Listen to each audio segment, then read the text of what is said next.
Para esta transmisión, pues les había dicho que teníamos un invitado muy especial, es un docente de la Universidad de la Amazonía, es contador público y magíster en tributación.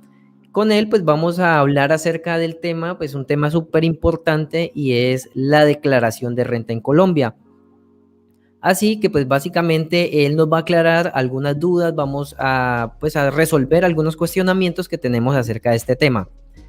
Bienvenido, profesor Holmer, muchísimas gracias por estar acompañándonos en esta noche y pues por la espera. Pues buenas noches a las personas que han estado ahí esperándonos. Ofrecemos disculpas por esta transmisión. Bueno, han habido varios inconvenientes, pero ya estamos aquí para resolver dudas, inquietudes de este tema que tiene que, pues muy importante para las personas naturales en este momento que están presentando declaraciones de renta. Y agradecemos a Anderson Rivera y a su canal pues por abrirnos este espacio también académico, muy pedagógico para todas las personas que están interesadas. Listo, profe, pues muchísimas gracias y como para no hacer esperar tanto a nuestros suscriptores y a las personas que están viendo este video, entremos en materia y pues principalmente hablamos de la declaración de renta. Entonces nos gustaría que pues nos explicara acerca de este tema, qué es la declaración de renta y pues como lo que de pronto necesitamos saber, lo esencial, de pronto pues esas cosas que la mayoría de personas desconocen acerca de este tema. Bueno, a ver, la declaración de renta básicamente es un documento privado. Es un documento de carácter privado que, digamos, las personas naturales en este momento están presentando su información tributaria a la DIAN, que es la Dirección de Impuestos y Aduanas Nacionales, y pues es un documento que permite contribuir con las cargas del Estado. Esto, digamos que es un ordenamiento constitucional, el artículo 95 de la Constitución Política, por ahí en el numeral 9 habla de que todos los colombianos debemos contribuir con las cargas públicas. Entonces, en ese sentido, pues, todos los colombianos estamos en el deber de contribuir con esas cargas y por ende, pues las personas que están presentando la declaración de renta están presentando sus impuestos allí para contribuir con ese mandato constitucional. Entonces la declaración de renta es un documento privado que en donde se consagra donde se lleva toda la información financiera y tributaria de un cliente, de una persona natural, para que presente esa contribución, si debe o no pagar impuestos. Ya se verá más adelante. Bueno, en cuanto a este tema, de pronto hay muchas personas que no saben quiénes están obligados a declarar, quiénes son las personas naturales o por qué se ven obligadas a realizar este proceso pues ante la DIAN. Las personas que están obligadas a declarar, digamos que el estatuto tributario, que es, digamos que es la ley, la norma que rige la tributación en Colombia, en su artículo 592, curiosamente, habla de los que no están obligados a presentar una declaración de renta. Es decir que por extracción de materia debemos de entender nosotros, como colombianos, que bajo unas características que están ahí, que son 6, si usted cumple con esas características, si con alguna de esas incumplió, entonces estaría obligado a declarar, que son 6 características. Básicamente la primera tiene que ver con los ingresos brutos en el año, y ya hablando en cifras como tal, pues para el año 2020, porque la declaración de renta es una declaración de periodo, es decir, empieza el 1 de enero, va desde el 1 de enero al 31 de diciembre, lo que estamos declarando. Por ende, estamos declarando el año grabable 2020, desde el 1 de enero al 31 de diciembre de 2020. En ese sentido, si sus ingresos del año 2020 superaron los 49.850.000, está obligado en la primera condición. Entonces, para no estar obligado es que los ingresos no superen ese tope. Segunda condición, que su patrimonio bruto a 31 de diciembre de 2020 no supere los 160.232.000. Es decir, volvemos ahí al 2020, que no supere para que no esté obligado. Tercera condición, los consumos con tarjetas de crédito. Entonces, hay unos consumos con tarjetas de crédito en el 2020, la gente que compra mucho con tarjetas, o el total de las compras que no superen las 49.850.000, volvemos a la misma cifra, pues no estará obligado. Y finalmente las consignaciones bancarias. Dice que el valor total de las consignaciones bancarias no supere los 49.850.000, entonces no estaría obligado. Entonces, básicamente, ese artículo como que determina ahí quienes no están obligados a declarar. Entonces, mucha gente dice, uy, yo no sabía que tenía que declarar. Bueno, ahora le está llegando unos mensajes. El mito de que declarar es pagar, pues ese mito ya es un mito muy antiguo que, digamos, podríamos nosotros decir que podemos quitarlo de ahí, ¿no? Porque realmente declarar renta no es pagar impuestos. Entonces, eso hay que tenerlo muy claro en todas las personas que, digamos, están ahí con esa dificultad.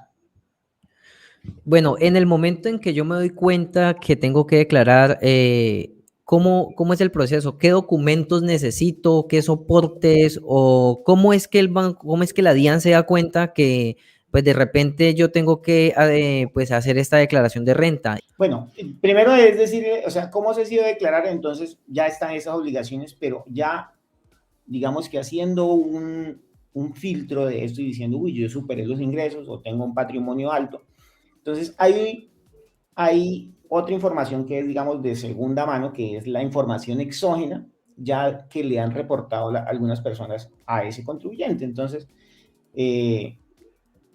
con base en esa información exógena que se le presenta ahí dentro de la plataforma de la DIAN, digámoslo así, ese contribuyente entonces debe preparar sus documentos, sus papeles, porque no es lo mismo declarar por ingresos, digamos, porque tuvo unos ingresos que superan los 50 millones, vamos a poner el tope ahí, a declarar, por ejemplo, por patrimonio, porque tiene 2 fincas, 2 apartamentos, 3 casas. Entonces, digamos, si yo estoy declarando por patrimonio, lo que debo recolectar con papeles de soporte, pues entonces, ¿qué son? Las escrituras públicas de la compra de esos bienes, los pagos del impuesto predial de esos bienes.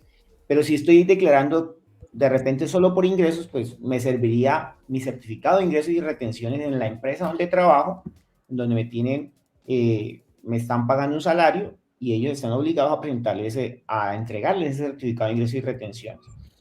Pero si estoy declarando solo por consignaciones, más no por ingresos, más no por patrimonio, entonces, ¿qué debo tener? Mis extractos bancarios, digamos que la información tributaria del año 2020 que le entrega el banco, que es un resumen de todo, de cuánto le practicaron como GMF o cuánta fue la retención que les practicaron.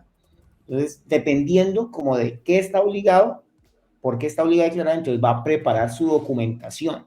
Eso es muy claro. Bien, en cuanto a esa información exógena, si solamente está declarando por temas de ingresos, o sea que entrando al portal de la DIAN, descargando esa información, solamente con eso yo me daría cuenta pues que tengo que declarar o no, o necesito algo más que esa información. Esa información, digamos que es una información primaria que indica si estoy o no obligado a declarar. Pero recordemos que hay digamos que la información exógena que le aparece al contribuyente en la DIAN, no hemos hablado un poquito de información exógena, pero aprovecho para hablar del tema. Entonces, ¿qué es la información exógena? La información exógena es la información que reportan terceros a la DIAN. Entonces, por ejemplo, los bancos de manera permanente le están informando a la DIAN, oiga, este contribuyente consignó tanto a la cuenta de él, este contribuyente movió tantos millones al año, en el año 2020 movió tantos millones, este contribuyente tenía a 31 de diciembre en su cuenta 15 millones de pesos. Entonces, todo eso se le informa a la DIAN. La DIAN se hace una idea de que usted, con esos movimientos que tuvo, pues tuvo ingresos, algo tuvo que haber pasado. Entonces, los informantes de exógena son muchos, no solo son los bancos, los grandes contribuyentes y los almacenes de cadena, y en este momento muchos contribuyentes aquí en la ciudad de Florencia y en negocios que son muy ordenados, pues ellos informan ponen toda la información exógena a la DIAN, y la DIAN, ¿qué hace? Esa información la trabaja ya, digamos, en sus servidores y le entrega al contribuyente un resumen de todos los que informaron. Entonces, allí la DIAN como que tiene más o menos una idea de lo que está, pero ese no es digamos que eso no es el todo de la información, porque uno puede haber hecho otros trámites que necesariamente no pasaron por los bancos. y uno es el que sabe la realidad tributaria. Una persona. Bueno, aquí en como en el tema de las consignaciones y todo esto, resulta que hay mucha gente que presta su cuenta para que un familiar, para que un amigo, para que tal persona, pues que no tiene una cuenta bancaria, entonces le consignen y básicamente es, digamos que en algún momento una persona llega a pedirle el favor de que le preste la cuenta para consignarle una plata porque vendieron una finca, porque vendieron un terreno, un lote. Entonces, básicamente que muchas personas no saben esto, no saben de pronto este tipo de situaciones en que los puede afectar en un futuro y actualmente hay muchas personas que todavía lo hacen, ¿no? Entonces, en ese momento podría afectarle los ingresos, podría incluso llegar a generarle algún tipo de cargo por impuestos ante la DIAN y pues sería de pronto un problema que le resultaría como problema económico al tener que hacer todo este proceso sin haber movido plata ni siquiera que es de su propiedad, ¿no? Bueno, los movimientos, digamos, entre cuentas propias o algo, bueno, el artículo 594, raya 3 del Estatuto Tributario, por allá en el literal se habla de una, digamos que habla de una de las condiciones para no estar obligado a declarar, y es que el valor total acumulado de consignaciones bancarias, depósitos o inversiones financieras durante el año grabable no excedan las 1.400 VTs, que son 49.850.000. Habla del valor total acumulado de consignaciones. Entonces, ¿qué ocurre? A mucha gente tiene 2, 3 cuentas. A mí me pasa también que necesito plata en otra cuenta y entonces transfiero de una cuenta, digamos, me consignaron 5 millones a una cuenta y necesito moverlos a otra cuenta porque necesito pagar en otro lado, qué sé yo, y hago una transferencia de esta cuenta a la otra. Eso se me va tomando a mí como una consignación bancaria. O sea, se me va acumulando estos 5 millones y si los muevo a otra cuenta serán 5 millones más. O sea, son 10 millones acumulados. Luego, si cojo esos 5 y los muevo a otra, serán 15 millones. En la realidad financiera son 5 millones. Pero en la realidad que tiene la DIAN es que le han consignado 15 millones en las consignaciones bancarias. Es decir, el acumulado no solo de una cuenta, sino de todas las cuentas bancarias que tenga una persona. Entonces, dice, ay, no, pero es que en esta cuenta moví 20 millones, en la otra moví 20 y en la otra moví 20. O sea, si le sumamos los tres, el acumulado es que dice el artículo. El acumulado es la suma de todas las consignaciones bancarias que le hicieron, de todos los bancos, no importa. No importa. Y allí están todas las consignaciones. Entonces, hay que tener en cuenta eso porque le suele suceder a muchas personas que eso los obliga a declarar renta. Ya, entonces decimos, obligarse a declarar renta no es obligarse a pagar un impuesto, que tiene que presentar la declaración de renta a la DIAN, sí, para que explique cómo ocurre eso.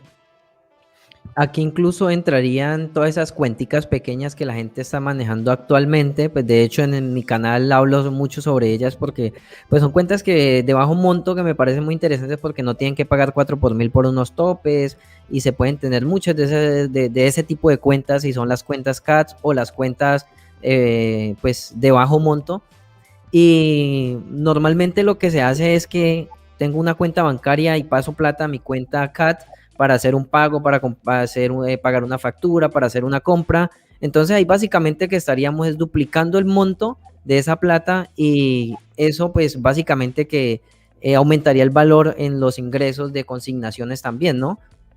Y Sí, podríamos excedernos en los topes pues para empezar a declarar.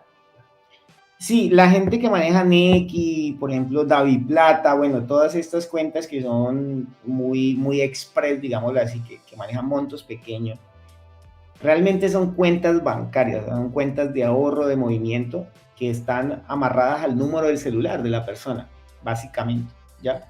Están amarradas al número del celular y lo que ocurre ahí es que, digamos, hablemos de Nequi. Nequi tiene unos topes que puede manejar una persona que van de 2 millones y algo mensual, ¿no?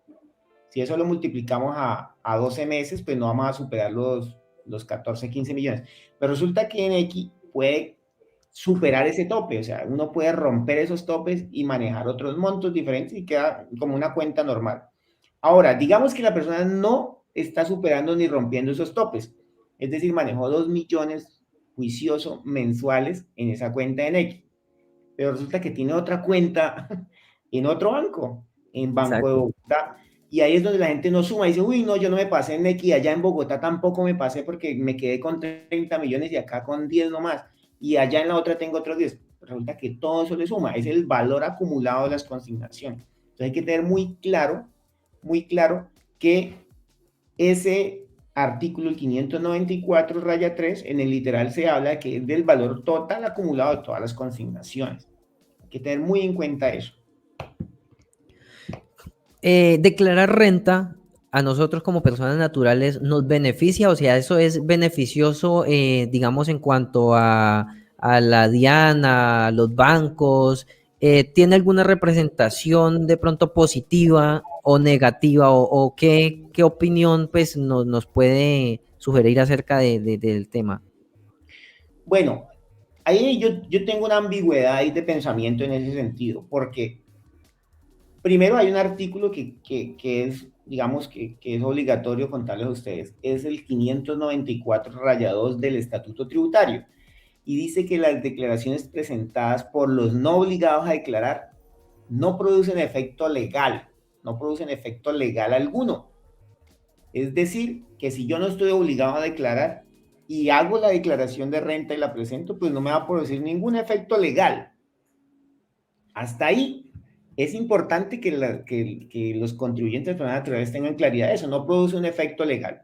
Es decir, no estoy obligado a declarar y declaro, esa declaración no tiene una firmeza legal.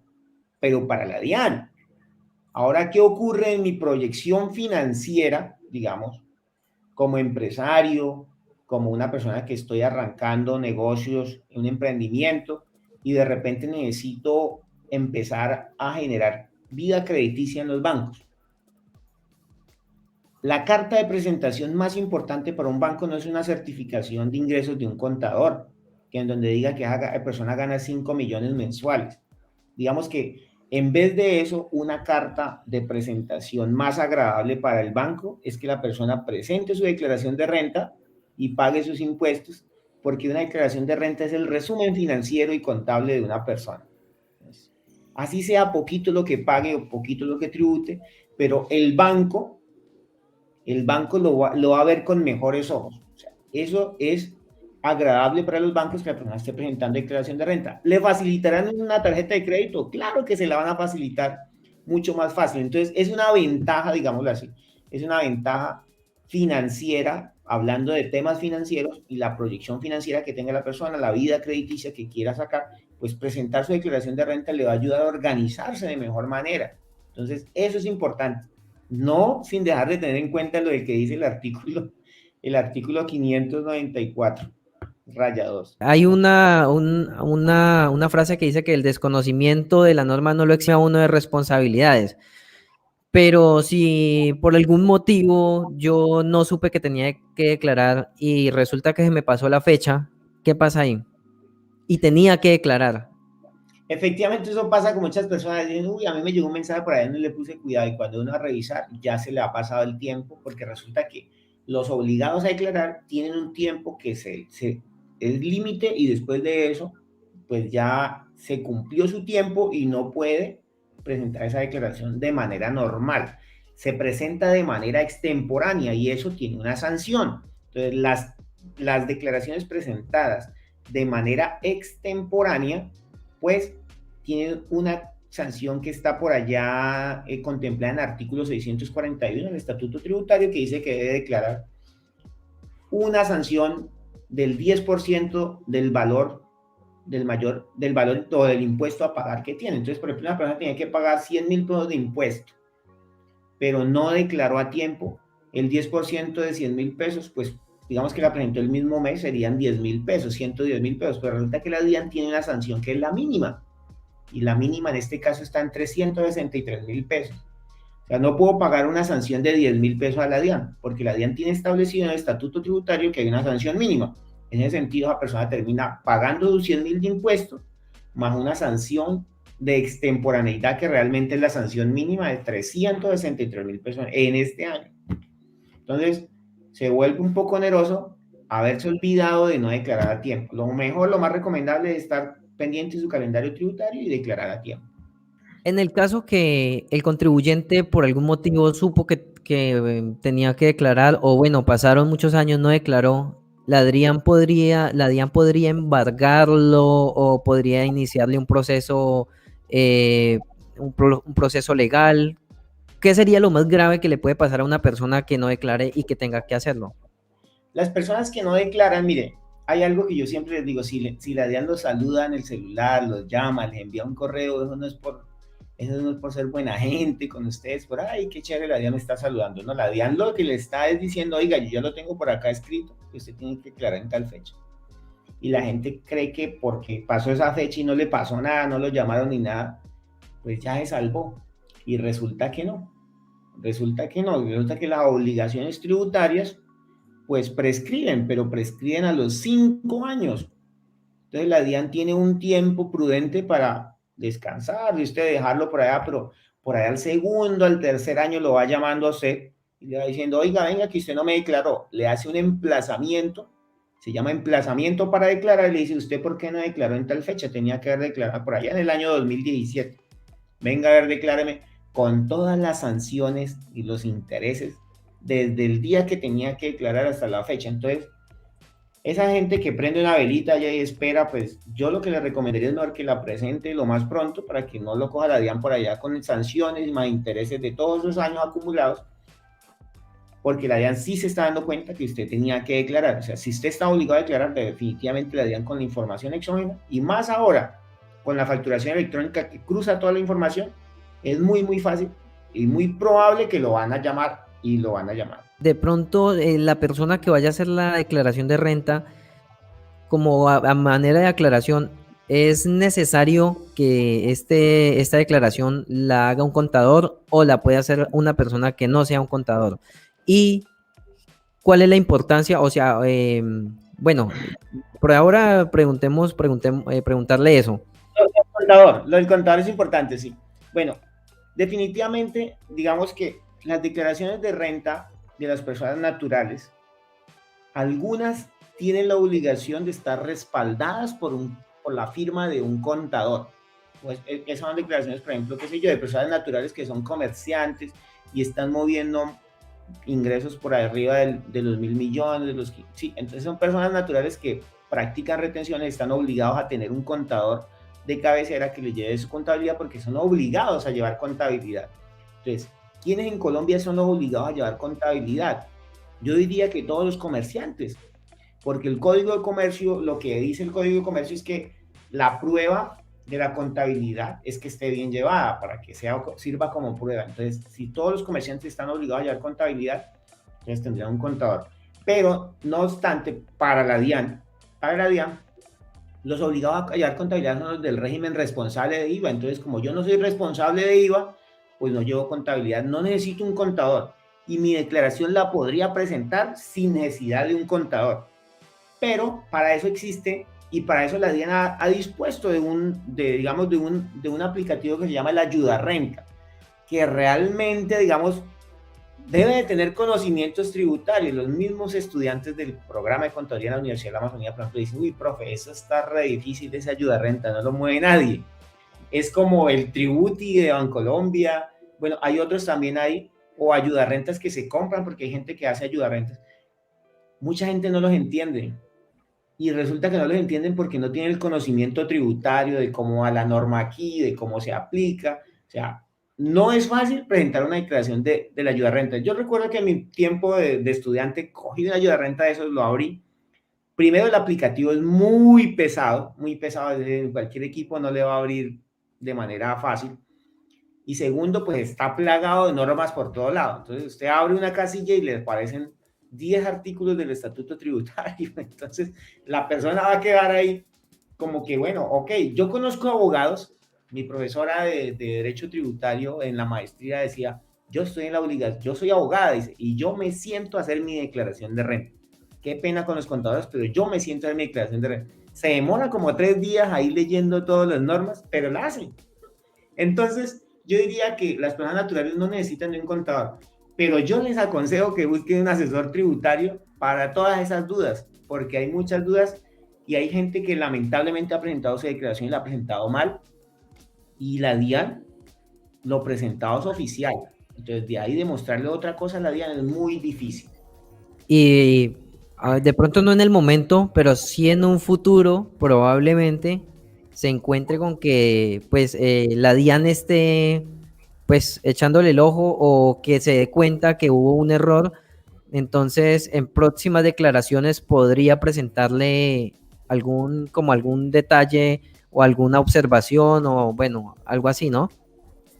Claro que Como, sí. como que lo Bueno, requiera más adelante. exacto, exacto.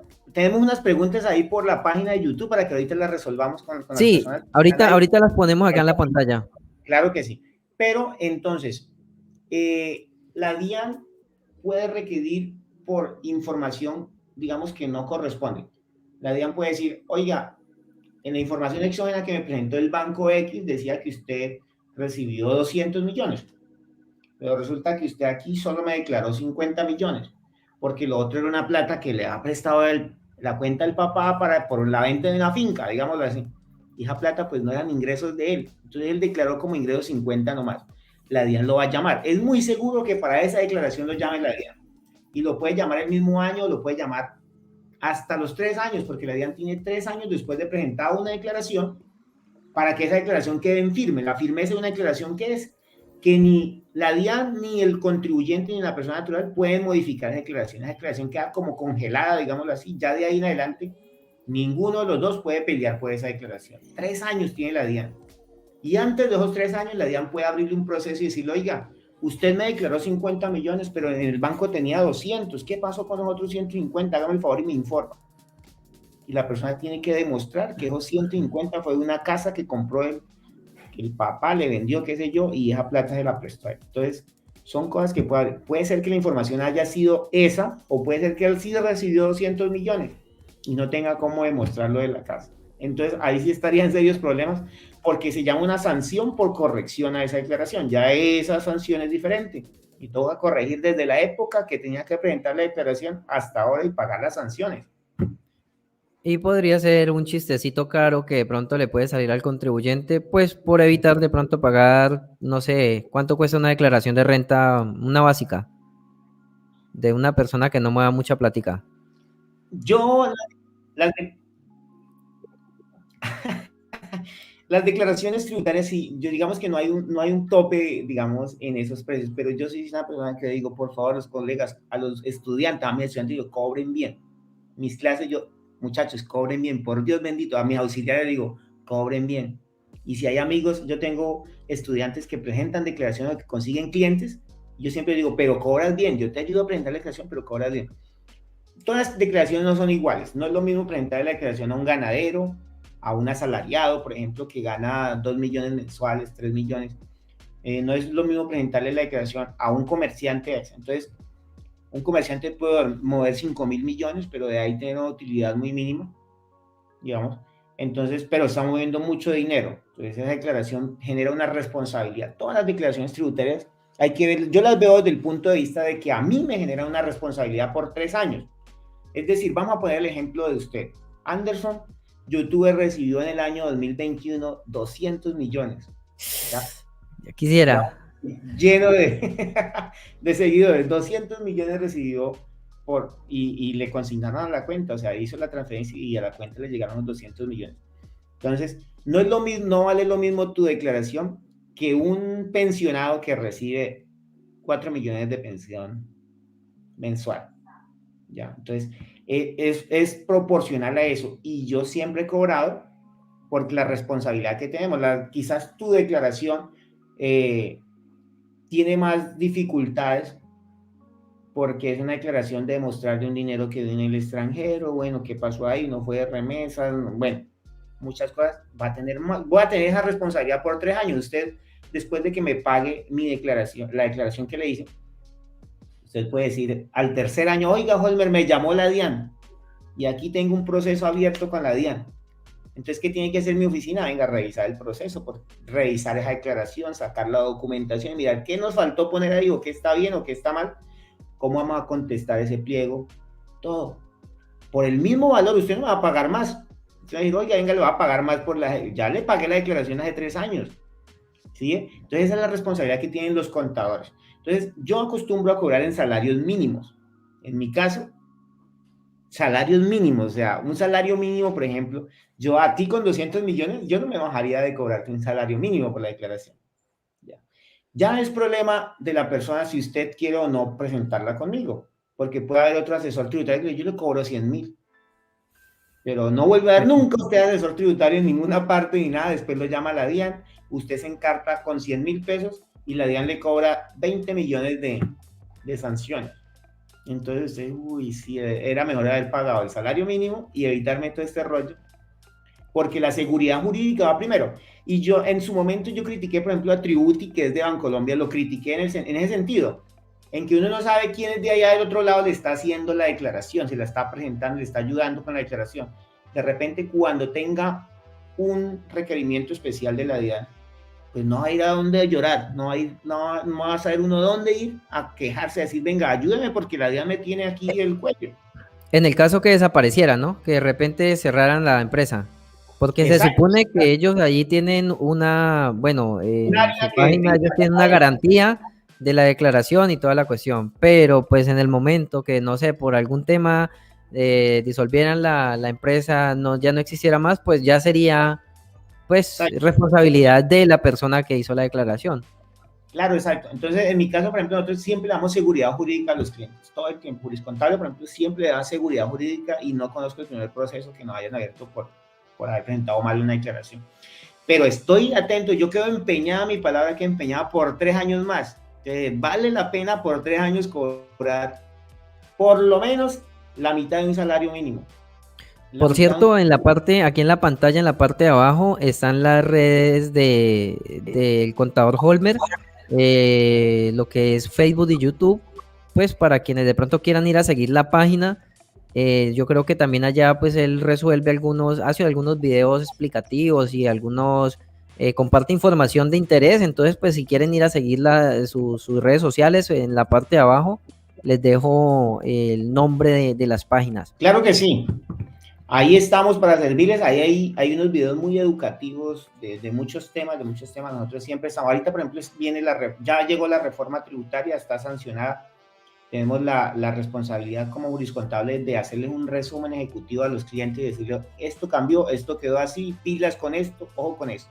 Allí en esa página encuentran ustedes toda esa información. Bueno, profe, tenemos aquí pues un par de preguntas de algunas personas que han comentado en este en vivo.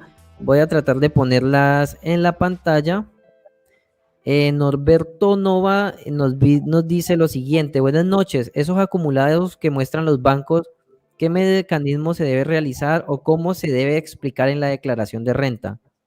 Hay mucha confusión digamos, las personas que no son contadores o que son auxiliares, están empezando en este mundo de las declaraciones de renta. Le aparecen consignaciones, por ejemplo, como hablábamos el ejemplo del señor que recibió 50 millones, pero esos 150 prestó la cuenta y le acumuló toda esa plata. Entonces, hay unos dineros. ¿Eso qué hace? ¿Eso qué genera? Eso no lo obliga a tributar por esos 200 millones. No lo obliga a tributar por esos 200 millones. Lo que lo obliga es a declarar la DIAN y avisar y entregar su declaración de renta. Entonces, lo que está obligado a esa persona es a presentar su declaración de ingresos normal por los 50 millones que recibió y esos 150 no se tienen en cuenta. Pero sí el contador está en la obligación, la persona que prepara la declaración de renta está en la obligación de recopilar esos ingresos recibidos para terceros. Esos son ingresos recibidos para terceros y tiene que recopilar esa información porque muy seguramente yo estoy casi 90% seguro de que la DIAN lo va a llamar para auditarle esa declaración. Entonces, en ese momento debe sacar usted el contrato de compraventa a esa persona, de que esa persona consignó en tal ciudad y de dónde retiró esa persona esa plata, porque esa era de esa persona, efectivamente. Entonces, dinero que prestó la cuenta para eso. Ya. Prestar una cuenta no es un delito, no es un delito ni va a generar problemas, no. Que lo obliga a declarar, sí, lo obliga a declarar, pero se puede prestar. Hombre, por Dios, si es mi mamá, es mi papá, ¿cómo no lo va a hacer el favor? Pues presentamos la declaración de renta y presento mi ingreso. No tiene que no tiene que presentar los 200 millones como ingresos, que es un error concebido muchas personas. ¿Por qué? Porque los únicos ingresos que tributan en la declaración de renta son los susceptibles de incrementar mi patrimonio. Es decir, todo el dinero, por ejemplo, del salario, sí me incrementa el patrimonio porque yo me lo voy a gastar, pero yo presté la cuenta a mi papá para que vendiera la casa y me consignaran ahí. Eso no es susceptible de incrementar mi patrimonio porque yo esa plata la tengo que volver. Pero lo que sí debo es de demostrarle a DIAN que esa plata salió. Entonces, dinero recibidos para terceros, y pasa mucho con los abogados. Mire. Con los abogados ocurre constantemente. Ellos reciben de demandas 200, 500 millones, pero de ahí ellos no se quedan con todo. Entonces, ¿cómo soportan uno eso ante la DIAN? Con el contrato que tiene el abogado, le dice, oiga, yo retiré mis 1.000 millones para mis gastos y les dejé los otros 3.000 para ellos. Entonces, es algo Embilletados. que mostrar allí los abogados. Exacto. Entonces, ese es Claro. el tratamiento. Digamos que el tratamiento es omitir eso que no es susceptible de ingresos, de incrementar el patrimonio. Eso se omite en la declaración porque no son ingresos, ni tampoco se van a presentar como un pasivo, al no ser que se lo esté debiendo un papá, o sí. Si lo está debiendo, pues claro, pero de resto no. No se En el, omiten de la declaración, no van a ir a una declaración. En el caso que una persona llegara, digamos que el año pasado le dio para declarar renta, pero el año entrante, o sea, este año, perdón, no tuvo suficiente movimiento, entonces el año entrante igual está declarado, está obligado a declarar. Esa pregunta, digamos que es muy constante en las personas porque creen que desde que empezaron a declarar ya tienen que ir declarando para toda la vida. Y no, resulta, yo dije en un momento que la declaración es de periodo, desde el 1 de enero al 31 de diciembre. Si en ese año cumplió las 6 condiciones o una de esas y se pasó y quedó obligado, está obligado. Pero de repente en el siguiente año, porque estuvo obligado en el primer año por ingresos, porque pasó 80 millones, le fue bien ese año, pero en el siguiente año le fue mal. Hubo COVID, no le fue mal, le fue mal. Recibió nomás 20 millones. Ay, tengo que presentar mi declaración. No está obligado a presentar la declaración de renta. El hecho de haber presentado un año anterior no lo obliga a que presenten los siguientes años. Las personas naturales no están obligadas. En cambio, las personas jurídicas, digamos, ellos sí están obligados año tras año a presentar su declaración, así sean ceros. Pero las personas naturales pueden años que no declaren y otros años que declaren mucho. Ok, bueno, tenemos, bueno, no sé si tiene tiempo aquí nos han hecho algunas preguntitas, dispone de pronto de tiempo No hay para problema, tratar. sí, me da pena con la gente que está ahí viéndonos porque nos demoramos un poco, entonces vamos a complacerle en la respuesta ojalá a todos. Listo, vamos a mostrar la siguiente pregunta de Fernanda Uribe, ella nos pregunta lo siguiente, hola, si hay 2 años consecutivos declarando y saben por qué la DIAN envió un correo, pero el año 3 nunca llamó, ni llegó correo, ni ningún tipo de comunicado, ¿tienen que declarar? Entonces es lo mismo, llegaba 2 años declarando seguido. Puede ser que estaba declarando por ingresos o por consignaciones, qué sé yo, estaba declarando muy juicioso, pero y le enviaban su mensaje invitándole a declarar, pero en el tercer año no llegó el correo. Ojo porque la DIAN, digamos que el software de la DIAN en este momento, esa big data que tiene la DIAN es muy inmensa, es muy grande. La gente no se imagina la cantidad de datos que tiene la DIAN de los colombianos. Es demasiada información. Y toda esa información la DIAN no la ha podido controlar. Yo lo puedo decir con certeza ante los ingenieros de la DIAN, ante los que estén, porque me he dado cuenta y da risa ver unas declaraciones, porque en este año, por ejemplo, tenemos declaraciones sugeridas de la DIAN. Y es muy chistoso ver cómo el software de la DIAN le sugiere a uno que ese contribuyente debe declarar de esa manera. Entonces, digamos que el software tiene muchos errores, ¿no?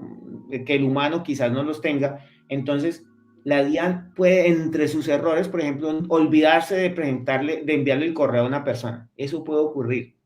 Entonces, no nos podemos confiar de que no nos llegó el correo, entonces este año no declaramos. No. Va en su realidad tributaria.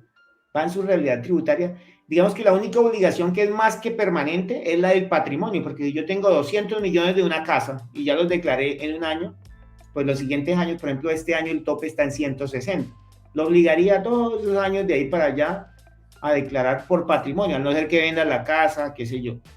pero si por patrimonio es el único tope que cada año se debe declarar si ya está superando los topes. De resto, puede años que no. Pero no nos confiemos en el correo, ni en la llamada del celular, ni en el mensaje del celular, porque hay veces, como les digo, la Big Data de la DIAN es una locura, o sea, es una locura. Yo he visto contribuyentes que yo me siento a reírme de lo chistoso que la Big Data le programa al cliente decirle, usted tiene que declarar esto. No, pues sería una locura. Unas declaraciones muy chistosas que presenta la DIAN, sugeridas, se llaman declaraciones sugeridas, que no tienen nada que ver con la realidad del comerciante. Entonces no nos podemos quedar eso. Entonces, en este caso yo le subiría, nunca me llegó el correo ni ningún tipo de comunicado. ¿Tengo que declarar? La respuesta sería pedir asesoría en cuanto a la información exógena de este último año. Entonces, declarar la información, descargar la información exógena que está en la declaración suya, en la última. Ahí la descargamos y decimos, entonces, con la información exógena que tengo, cuáles topes están o no superados. Patrimonio, compras con tarjeta, ingresos, esas consignaciones. Angie Sánchez nos pregunta, bueno, esta ya creo que ya la respondió, que por cuánto tiempo se está obligado a declarar. Pues básicamente es dependiendo para las personas naturales, ya lo que habíamos comentado, ¿no? Y también pregunta que si en un determinado, a ver, lo vamos a poner aquí, si en un determinado tiempo le toca declarar por un dinero que así no sea de uno, se pasa del tope de los 49 millones, pero al siguiente año ya no tiene ese dinero. Bueno. Ahí hay algo importante, Listo. Y para Angie Sánchez. Vamos a explicar algo ahí. ¿Por qué? Hay muchas personas que tienen algo que se llama el retanqueo de deudas, por ejemplo. Entonces, yo tengo una deuda de 30 millones y al siguiente año el banco me ofrece un retanqueo de esa deuda, o una refinanciación. Exacto, lo que conocemos también como una refinanciación de esa deuda, y le dice, le va a refinanciar esa deuda y le va a prestar otros 10 millones. Entonces, tenía una deuda de 30 millones que muy seguramente, ¿qué ocurre con las deudas? Cuando uno saca una deuda con cualquier banco, el banco no le entrega la plata, o sea, le tome los 30 millones en la mano, no. El banco le hace abrir una cuenta y a esa cuenta le deposita. Y ya vimos un artículo por allá que decía que todos los depósitos cuentan para declarar. Entonces, fueron 30 millones, digamos que no lo obligó a declarar, pero en este año el mismo banco le dijo, oiga, le va a refinanciar y le va a prestar 20 millones. Entonces, ¿qué hizo? Le recogió la deuda de los 30 y le prestó 20 más y ahorita tiene una deuda de 50, ¿cierto? Entonces, le presta 20 millones nomás. Mire que le está prestando 20 millones nomás. Los otros 30 ya se los había consignado el año anterior. ¿Y ahora qué hizo?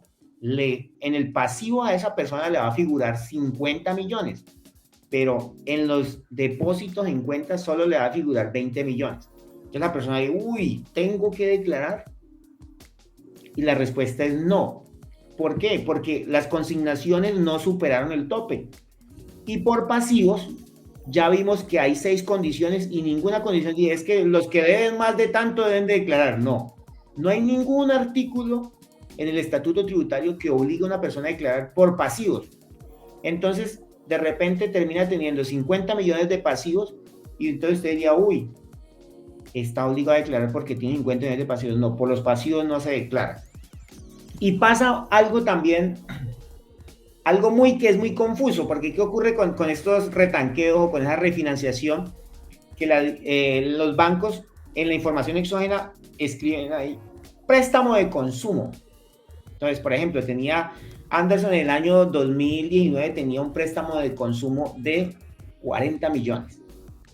Y en el año 2020 le hicieron una refinanciación o hizo una compra de cartera, por ejemplo. Ahí, ese es otro ejemplo muy, muy básico. Pero entonces hablemos de la refinanciación del mismo banco.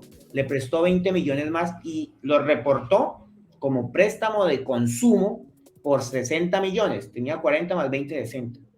Uy, la gente de una vez dice, uy, son consumos. Y en consumos hay uno que dice que los consumos con tarjetas de crédito o el total de compras y consumos. Pero es que eso no es eso es un crédito de consumo, es un pasivo. Es un pasivo y eso no lo obliga a declarar a Anderson por esos 60 millones porque es un crédito de consumo.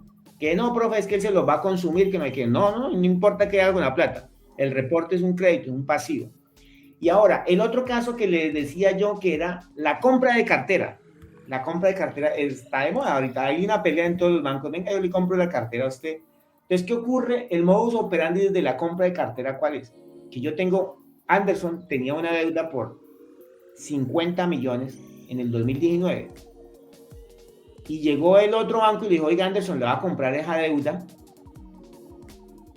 Y entonces la deuda va a pasar a nombre del siguiente banco. Pero ¿cuál es el modus operandi del banco? No le consigna la plata, porque antes, ¿te imaginas vos con 50 millones en la cuenta? ¿Usted va y paga el crédito o se gasta la Después, mitad? después vaya a comprar un carro y no paga nada.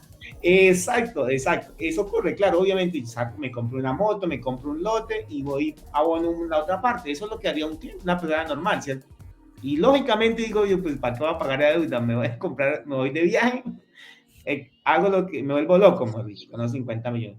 Entonces el banco para evitarse eso, ¿qué hace? Le firma un cheque girado directamente al otro banco, con el valor total de la deuda y ese cheque, digamos que no tiene, bueno, se me olvida el No se nombre, le que va puede levantar, no se le puede levantar sellos, nada. Va a nada, dejar la nada, cuenta, va exactamente para esa obligación y ya. solo sirve para esa obligación, eso, para nada más, usted lo puede llevar a cualquier lado y ese cheque no le viene no para eso.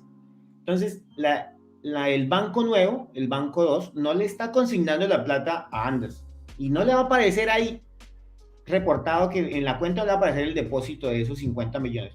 Lo que usted recibe un cheque y va con ese cheque tristemente y lo lleva al otro banco y paga la deuda ya. Y esa deuda muere ahí y le nace el pasivo en el otro banco, que quizás le nace con una tasa más, Más más, favorable, más favorable, exacto, todo, las pero a cuotas. más plazo probablemente y termina pagando pues. Y termina pagando igual, lo que sea. Pero ¿qué ocurre con la DIAN? A usted le muere este pasivo, le sale el otro pasivo y no le apareció por ningún lado la consignación de la plata. Entonces, esas compras de cartera no significan nada. No está obligado una persona a declarar por esas compras de cartera. Ok. Bueno, aquí de una vez podemos responderle a el Rincón del Cambio. En cuanto a los créditos de vivienda y la tributación, se declara también, bueno, los créditos de vivienda, pues normalmente cuando se hace un crédito de vivienda son 100 millones, 120 millones, 80 millones, pues ya los créditos así como bajitos, ¿no? Pero pues lo normal es que son de más de 100 millones de pesos cuando se hacen ese tipo de créditos hipotecarios. Es correcto. Entonces, bueno, por ahí saludar a mis estudiantes que los veo conectados. También hay muy juiciosos, chévere, que están aprendiendo de tributación. Los créditos de vivienda, los créditos de compra de vivienda, tienen un beneficio importantísimo, pero muy importante para las personas naturales. El beneficio que tienen los créditos de vivienda es que pueden descontarse todos los intereses pagados por esa vivienda. Y como normalmente los intereses son altos, hablemos de un monto de 100 millones. Un crédito por 100 millones está pagando alrededor de 15 hasta más millones en, en intereses. Y hay gente que tiene montos de 300, 400 millones, pues paga muchos más intereses. Todos esos intereses los puede deducir en su declaración de renta. Entonces, esas personas, por ejemplo, tienen un beneficio grandísimo que normalmente me pasó qué día con una persona del gremio de la salud que obviamente tenía ingresos altos, pero de repente no venía descontando sus intereses por pagos de vivienda y había hecho un crédito hipotecario y tenía acumulado como 25 millones que puede descontar de los intereses de vivienda. Pero bueno, a eso no iba la pregunta. La pregunta dice que si los préstamos de vivienda tributan o no tributan. Entonces, normalmente los préstamos de vivienda están por encima de los 50 millones. Entonces, el Fondo Nacional del Ahorro le va a prestar a Anderson Rivera 100 millones para que compre un apartamento allá y entonces lo llama y le dice, venga, recoja los 100 millones para que vaya y pague. Eso nunca lo va a hacer un fondo, ni un banco, ni nada, porque Anderson se va para Estados Unidos, va para otro lado, no regresa nunca con la plata. Entonces, lo que hace el fondo o el banco es transferirle a la persona que va a recibir el bien. Puede que ocurra eso, o puede que le consigne a la cuenta de la persona también. Entonces, no le entregan efectivo, no le entregan efectivo, normalmente le consigna la cuenta de una de las dos, o del vendedor, normalmente lo más probable es que sea directamente la cuenta del vendedor, y esa persona por ingresos, por consignaciones, perdón, sí va a estar obligado a declarar, y ahí seguidamente pues demostrar que ese bien que vendió, cuál es la utilidad de ese bien, y bueno, además ganancia ocasional, si era más de 2 años, ese bien tendría que tributar por esa venta de ese bien. Pero normalmente los préstamos de vivienda son un pasivo para el comprador. En el momento en el que le consignan, pues, dependiendo, normalmente cuando son el tipo de créditos así, por ejemplo, los hipotecarios les hacen son como cheques de gerencia y van, creo que directamente al beneficiario, ¿no? También creo que van así con el sello de levantes consígnese al primer beneficiario y se les Y no, debe consignar en una cuenta. exacto. Entonces, no, nunca va a ser efectivo la persona y nunca va a estar reflejado en sus cuentas bancarias. Entonces, por lo tanto, de entrada yo diría que los préstamos de vivienda no están obligados a declarar por un préstamo de vivienda. ¿Por qué? Hablando de la hipotética forma de que le consignaran eso a la cuenta, allí sí, ¿por qué? Pues porque por consignaciones superaría los topes, pero de resto, por reflejársele ese pasivo, no estaría obligado a declarar. Ahora bien, vamos a otro caso. Digamos que la casa vale 100 millones, no hay problema. Pero si estamos hablando de los 200 millones, pues hablemos de la partida doble, de todo lo que tiene que ver. Si esos 200 millones los tengo en un pasivo, los tengo en un activo. Entonces, ¿qué pasó? Que tiene reflejado un pasivo, pero tiene un activo que vale 200 millones. Y ese activo es una casa que por patrimonio, por 200 millones, sí estaría obligado a declarar. Sí o sí estaría obligado a declarar. Entonces, el comprador, si la casa vale más, en este caso de 160 millones, estamos en el tope, 160 millones 232 valió en el año 2020, 165 millones ya está obligado a declarar por ese préstamo de vivienda. Yo creo que tenemos otras dos preguntitas, respondamos esas dos preguntitas de estos amigos suscriptores que ya nos están dejando varios mensajes. El último, bueno, aquí hay uno de Norberto Nova y él nos pregunta que, por ejemplo, los CDTs desmaterializados que se actualizan trimestralmente, ejemplo de los 5 millones, ¿ese dinero entra y sale de la cuenta? Ese dinero de los CDTs, claro que sí, se va sumando, como el ejercicio que yo decía, paso de mi cuenta a otra cuenta del mismo banco, así sea del mismo banco, ya me suma como una consignación. Entonces, ese mismo CDT se va sumando. Me recuerda mucho lo que ocurre con los ganaderos. ¿Qué pasa con un ganadero? Tiene 20 millones de pesos y se pone a producir. Tiene un camión y 20 millones de pesos. Coge, se va ahí a Cofema, compra 20 reses con esos 20 millones y se va para Bogotá. Las vende, allá le dieron 25 millones. Él no le trae la plata ahí en efectivo, pues porque le da miedo algo, la consigna a su cuenta y ya consigna 25 y se viene y hace otro viaje. Digamos que haga 4 viajes al mes, que le vaya mal y hace 4 viajes al mes. Vuelve, coge los 25 y compra otras 20 y se la lleva para Bogotá, le dan 25 y hace la plata, vuelve y consigna 25. Ahí van 50 y hace 4 viajes al mes, en el mes consignó 100 millones. Pues eso le va sumando para declarar. Entonces, ese dinero entra y sale a la cuenta y cada vez que va entrando va sumando como tope para declarar. Entonces, muy seguramente los CDTs, esos CDTs desmaterializados que se actualizan trimestralmente, ¿qué hacen? Se vuelven a consignar dentro de la cuenta. Entonces, Ahí ya le estaría generando un 4 por mil, le estaría también pues aumentando el valor básicamente. exacto. Eh, es la última pregunta, Andrés Torres. Si un familiar tuvo un ingreso este año 2021 por la venta de un inmueble donde era copropietario, ¿debe declararlo por el año 2020 en la declaración que debe presentar ahora este año?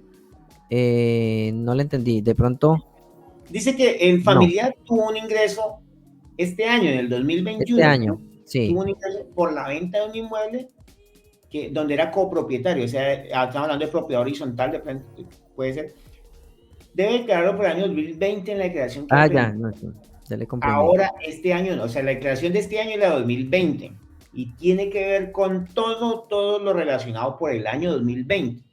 Es decir, yo lo que entiendo es que la persona lo vendió en el 2020 y el ingreso lo obtuvo en el año 2021. ¿Puede ocurrir? Sí.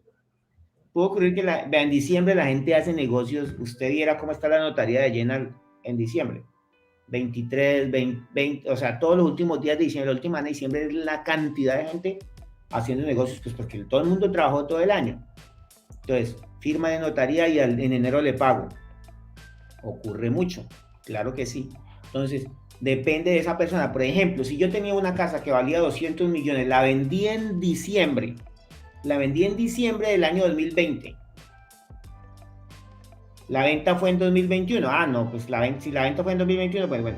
Pero estoy poniendo el ejemplo hipotético de que la vendo en diciembre, pero la plata me la entregan en enero. En diciembre debo declarar porque si tenía un patrimonio de 200 millones y vendí esa casa, pues ya no tengo ese patrimonio. No estoy obligado a declarar por patrimonio en el año 2020 porque era 31 de diciembre. O sea, hasta el último día, a las 12 de la noche, ahí le cuento el patrimonio. Si su patrimonio a las 12 de la noche ya era cero porque vendió la casa, no está obligado a declarar en 2021.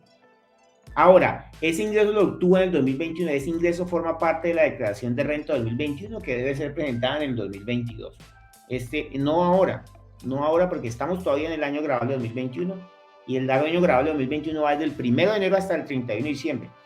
Por lo tanto, si la venta se produjo en 2021, lo que tiene que declarar en el 2022 esa venta, ese ingreso. El Porque es próximo año ya tendría que buscarse a un asesor contable que le ayude con el tema. Pues yo creo que por hoy dejamos aquí. Ya me da pena con usted que le dije que lo invitaba a una reunión de 20, 30 minutos y ya, ya completamos la hora.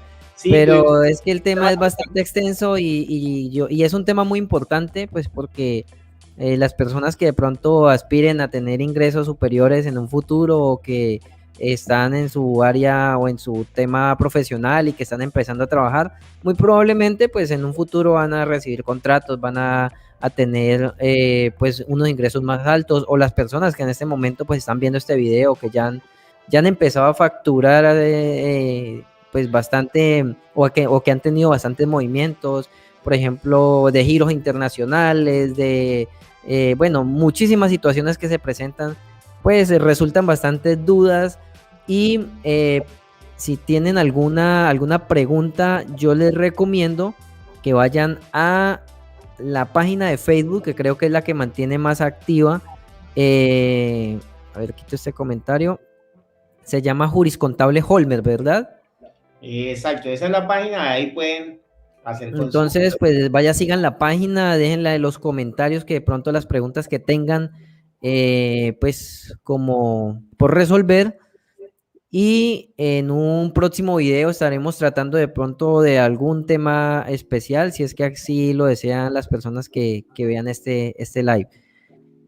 Claro, Muchísimas gracias, profesor Holmer, por acompañarnos y por estar pues en este espacio de este pequeño canal donde pues se comparte información educativa, y pues espero también que puedan compartir este directo en sus redes con sus amigos. Eso pues ayudaría bastante tanto a las redes sociales de Holmer como a las mías. muchas gracias por la invitación, Anderson, y de verdad los invito a que sigamos el canal de Anderson. Es un canal muy educativo en todo lo financiero. Me parece que es un canal súper bueno, apuntado a estos temas también tributarios. Entonces, muchas gracias y ahí nos estamos viendo por las redes sociales. Cualquier cosa, pues hacemos una segunda parte o que nos queda pendiente lo que es la declaración de renta, pero ahorita con la reforma tributaria, porque tenemos una reforma tributaria de por medio ya para el año 2000. Ya está firmada, Mauricio, ya está lista, Sí. aprobada, firmada y todo, entonces tenemos que hacer el análisis de esa reforma. Y pues este tipo de videos también son, yo creo que muy nutritivos para las personas que están estudiando contaduría. Yo creo que pues les sirve muchísimo consumir este tipo de información pues en su carrera profesional, y pues creo que la información que se les comparte pues resulta también muy valiosa para todos esos futuros contadores. claro que sí, Anderson. Bueno, Una profe, muchísimas gracias. que están ahí viéndonos o que van a ver esto de manera sincrónica, que los invito al mundo de la tributación, es muy bonito. Yo tengo una maestría en tributación y de verdad que ha sido un camino muy, muy, muy elegante, muy bonito para trabajar. Entonces, muchas gracias a todos. Listo, profe Holmer. Nos vemos entonces en una próxima. Listo, te cuidan. Saludos. Pues bien, mis queridos amigos, muchísimas gracias por haber visitado este espacio. Espero que el video les haya sido de ayuda y lo más importante, pues que puedan recibir algo bueno de toda esta información. Recuerden que pueden compartir el video, se pueden suscribir al canal, activar la campanita. Aquí subo bastante material acerca de videos educativos de perdón, de Nequi, de cuentas Bancolombia, de cuentas de ahorro a la mano, de cuentas Dave y Plata, todas las cuentas de bajo monto, temas sobre el 4 por mil, también algunos tutoriales de Excel que van a encontrar a los inicios de mi carrera en este canal. Y pues esa información creo que a muchas personas les puede servir. Muchísimas gracias por apoyar este tipo de contenido y nos vemos en un próximo video. Chao.